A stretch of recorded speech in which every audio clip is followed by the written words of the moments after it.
ಗುಬ್ಬಿ ತಾಲೂಕಿನ ಸುಂಕಾಪುರದ ಬಳಿ Hemavathi link canal ಕಾಮಗಾರಿಯನ್ನ ವೀಕ್ಷಣೆ ಮಾಡಿ ಮಾಧ್ಯಮದ ಜೊತೆಯಲ್ಲಿ ಮಾತನಾಡಿದ ಬಿಜೆಪಿ ರಾಜ್ಯಾಧ್ಯಕ್ಷ ಬಿವೈ ವಿಜಯೇಂದ್ರರವರು ಸರ್ಕಾರದ ಹಠಮಾರಿತನ ಹಾಗೂ ಅಹಂಕಾರದ ಅಧಿಕಾರದ ದರ್ಪದಿಂದ ರೈತರ ವಿರುದ್ಧ ಸರ್ಕಾರ ಹೋದರೆ ನೀವೇ ಅನುಭವಿಸಬೇಕಾಗುತ್ತದೆ ಎಂದು ಗುಡುಗಿದರು. ಏನು ಭಾಗದ ರೈತರ ಅಭಿಪ್ರಾಯ ಇದೆ, ಇದು ಅವೈಜ್ಞಾನಿಕವಾಗಿದೆ. ಈಗ ತಾನೇ ಸುರೇಶ್ ಗೌಡ್ರು ಹೇಳಿದ್ರು, ಅವೈಜ್ಞಾನಿಕವಾಗಿದೆ ಅಂತೇಳಿ ಎಲ್ಲರ ಅಭಿಪ್ರಾಯ ಕೂಡ ಇದೆ. ಮತ್ತೊಂದು ಕಡೆ ಯಾವುದೇ ಒಂದು ಅಹಂಕಾರದಿಂದ ಯಾವುದೇ ಒಂದು ನಿರ್ಧಾರವನ್ನು ರಾಜ್ಯ ಸರ್ಕಾರ ತೆಗೆದುಕೊಳ್ಬಾರ್ದು. ಯಾವುದೇ ಒಂದು ಅಹಂಕಾರದಿಂದ ನಿರ್ಧಾರವನ್ನು ತೆಗೆದುಕೊಳ್ದೇನೆ ಇವತ್ತು ಆತ್ಮೀಯತೆಯಿಂದ ರೈತರ ಜೊತೆಯಲ್ಲಿ ಕೂತು ಈ ಸಮಸ್ಯೆಯನ್ನ ಯಾವ ರೀತಿ ಬಗೆಹರಿಸಬೇಕು ಅದ್ರ ಕಡೆ ಗಮನ ಹರಿಸಬೇಕಾಗ್ತದೆ. ರೈತರ ತಾಳ್ಮೆಯನ್ನ ಪರೀಕ್ಷೆ ಮಾಡೋದಕ್ಕೆ ಹೋಗಬಾರ್ದು ರಾಜ್ಯ ಸರ್ಕಾರ. ರೈತರ ಸಹನೆಯ ಕಟ್ಟೆಯನ್ನು ಒಡೆಯುವ ಮುಂಚಿತವಾಗಿ ರೈತರ ಸಹನೆ ಆ ಕಟ್ಟೆ ಒಡೆಯುವ ಮುಂಚಿತವಾಗಿ ರಾಜ್ಯ ಸರ್ಕಾರ ಎಚ್ಚೆತ್ತುಕೊಂಡು ಇವತ್ತು ಸೌಜನ್ಯ ರೀತಿಯಲ್ಲಿ ಎಲ್ಲರನ್ನೂ ಕೂಡ ವಿಶ್ವಾಸಕ್ಕೆ ತೆಗೆದುಕೊಂಡು ಚರ್ಚೆ ಮಾಡಿ ಮುಂದೆ ಏನಾಗಬೇಕು ಅನ್ನೋದ್ರ ಬಗ್ಗೆ ತೀರ್ಮಾನ ಮಾಡಲಿ. ಅದನ್ನು ಬಿಟ್ಬಿಟ್ಟು ಗುಂಡಾಗರ್ದಿ ಮಾಡ್ತೇವೆ, ರೈತರನ್ನ ಹೆದರಿಸ್ತೇವೆ, ಹೋರಾಟಕ್ಕೆ ಇಳಿದಿರ್ತಕ್ಕಂಥ ಹೋರಾಟಗಾರನ ಬಂಧನ ಮಾಡ್ತೇವೆ, ಸ್ವಾಮೀಜಿಗಳನ್ನು ಹೆದರಿಸ್ತೇವೆ ಅಂತ ಹೇಳಿದ್ರೆ ಈ ಪಾಳೆಗಾರಿಕೆ ಯಾವುದೇ ಕಾರಣಕ್ಕೂ ನಡೆಯೋದಿಲ್ಲ.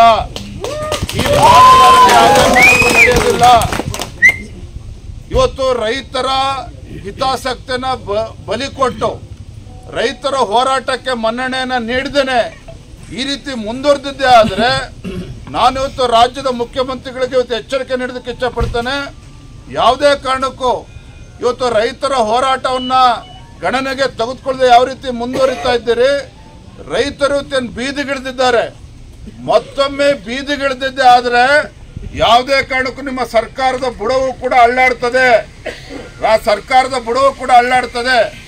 ಹಾಗಾಗಿ ಈ ಹೋರಾಟವನ್ನ ಹಗುರವಾಗಿ ತೆಗೆದುಕೊಳ್ಳದೇನೆ ಇದು ಅವೈಜ್ಞಾನಿಕವಾಗಿದೆ ಎನ್ನುವ ಅಭಿಪ್ರಾಯ ಈಗಾಗಲೇ ಹಲವಾರು ರೈತ ಮುಖಂಡರು ವ್ಯಕ್ತಪಡಿಸಿದ್ದಾರೆ, ಜನಪ್ರತಿನಿಧಿಗಳೇನು ವ್ಯಕ್ತಪಡಿಸಿದ್ದಾರೆ. ಇದನ್ನು ಅರ್ಥ ಮಾಡಿಕೊಂಡು ಪ್ರತಿಷ್ಠೆಯಾಗಿ ತೆಗೆದುಕೊಳ್ಳದೇನೆ ಅದನ್ನೆಲ್ಲವೂ ಕೂಡ ಬದಿಗಿಟ್ಟು ಎಲ್ಲ ಮುಖಂಡರನ್ನ ರೈತ ಸಂಘಟನೆಗಳನ್ನು ಎಲ್ಲರನ್ನೂ ಕೂರಿಸಿ ಇದನ್ನು ವೈಜ್ಞಾನಿಕವಾಗಿ ಮತ್ತೆ ಮರುಪರಿಶೀಲನೆ ಮಾಡಬೇಕು, ಆ ನಿಟ್ಟಿನಲ್ಲಿ ಕ್ರಮವನ್ನು ಕೈಗೊಳ್ಳಬೇಕು ಅಂತೇಳಿ ನಾವೆಲ್ಲರೂ ಕೂಡ ಬಂದಿದ್ದೇವೆ.